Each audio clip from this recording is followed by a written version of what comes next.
নমস্কার বন্ধুরা, কেমন আছেন সবাই? আশা করছি ভালো আছেন। তো বন্ধুরা, আমিও ভালো আছি। চলে এসেছি রান্নার কাছে। তো বন্ধুরা, এখন আমি আপনাদেরকে রান্না করে দেখাবো বাঁধাকপির ঘন্ট। তার জন্য নিয়েছি এই যে একটা চায়না পুঁটি মাছের মাথা, এটা দিয়ে রান্না করবো। তো দেখুন, কড়াইতে আমি তেল দিয়েছি, তেল কিন্তু গরম হয়ে গেছে।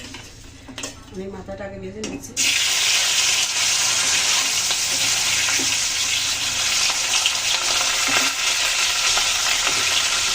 এর জন্য নিয়েছি আলু আর কাঁচা লঙ্কা।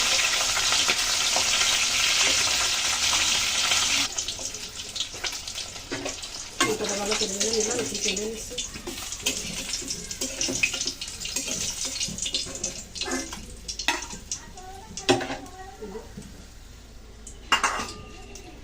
কোনো তেলের ভিতরে আমি ফোড়নে দিয়ে দিচ্ছি শুকনো লঙ্কা, তেজপাতা,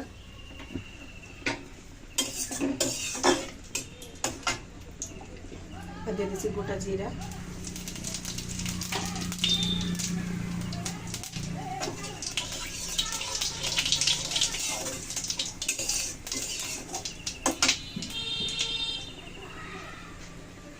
ফোড়ন তো ভালো করে ভেজে নিলাম। এবার দিয়ে দিচ্ছি আলুগুলো।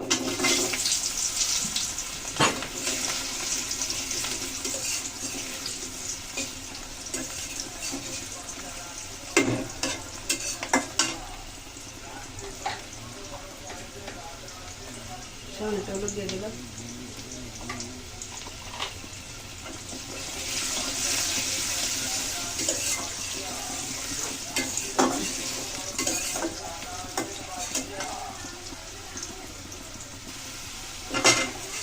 অনেকক্ষণ ধরে কিন্তু আলু ভালো করে ভেজে নিলাম। এখানে মাথা দিয়ে দিচ্ছি।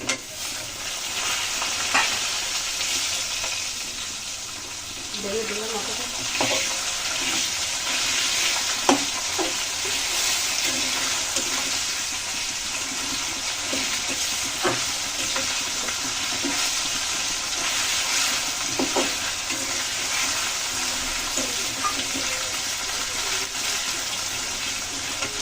কাঁচা লঙ্কা দিয়ে দিচ্ছি।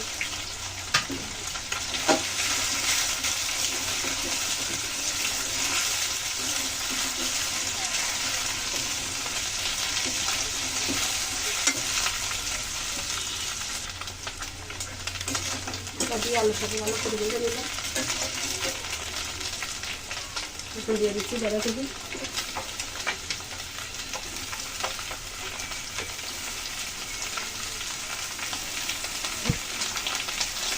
অল্প অল্প করে দিতে পারবো।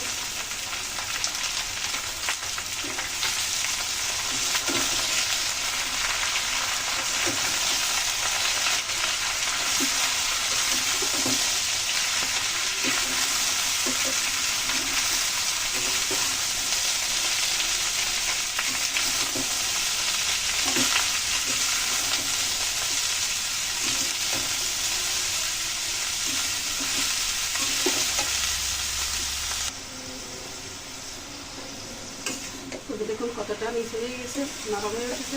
এখন দিয়ে দিচ্ছি হলুদ আর লবণ। লবণ দিচ্ছি পরিমাণ মতো। হলুদ দিলাম 1 চামচ।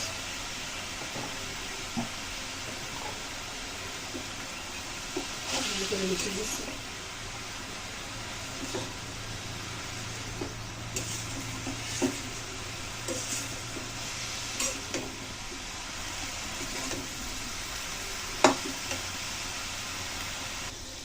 ভালো করে মিশিয়ে নিয়েছি। ওর থেকে কিন্তু জল ছেড়েছে, দেখে দিচ্ছি। এখন ঢাকনা তুলে নেব। এরকম জল করতে রাখিয়ে হয়ে আসছে। ওদেরকে বেশি কিন্তু রান্না হয়ে গেছে। আর সামান্য একটু জল আছে, জলটা শুকাই নেব।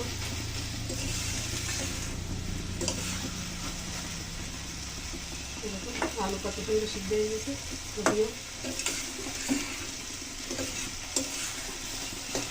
যতক্ষণ না তেল ছাড়ে ততক্ষণ একটু শুকাবে।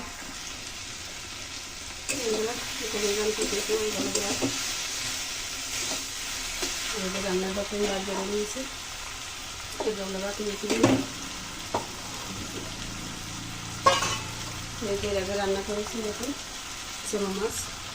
এটা আপনারা কে কি নাম চেনেন জানি না, আমরা তো চেমা মাছ বলে এটাকে। আর হচ্ছে আলু দিয়ে টমেটো দিয়ে কুমড়ো মুড়ি দিয়ে রান্না করেছি এই মাছ। তো সব মিলে রেসিপি কেমন লাগলো আপনাদের কাছে লাইক কমেন্ট করে জানাবে। রান্না করে গেল।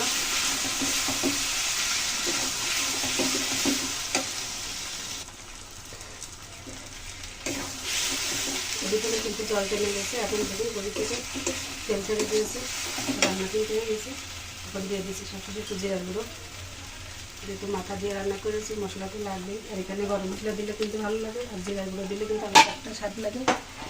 আমি আজকে শুধু জিরার গুঁড়ো দিলাম, গরম মশলা দিচ্ছি না, ভালো করে মিশিয়ে নামিয়ে নেব। বাতাসে চুলা হয়ে গেল, রান্না তো হয়ে গেল, এখন তুলে নিচ্ছি, চুলা বন্ধ করে দিচ্ছি।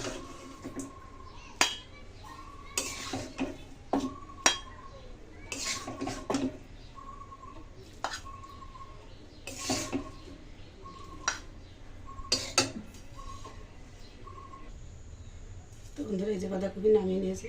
তো সব মিলিয়ে আজকের রেসিপি কেমন লেগেছে আপনাদের কাছে, যদি ভালো লাগে তা চ্যানেলের সাথে থাকবেন, সামনের দিকে আমাদেরকে এগিয়ে যেতে সাহায্য করবেন, এটাই আপনাদের কাছে বলে আজকের মতো এখানেই রাখছি। তো বন্ধুরা সবাই ভালো থাকুন, সুস্থ থাকুন, দেখা হবে, কথা হবে আগামীতে আবার নতুন কোনো রেসিপি নিয়ে। ততক্ষণে সবাই সুস্থ থাকুন, ধন্যবাদ সবাই।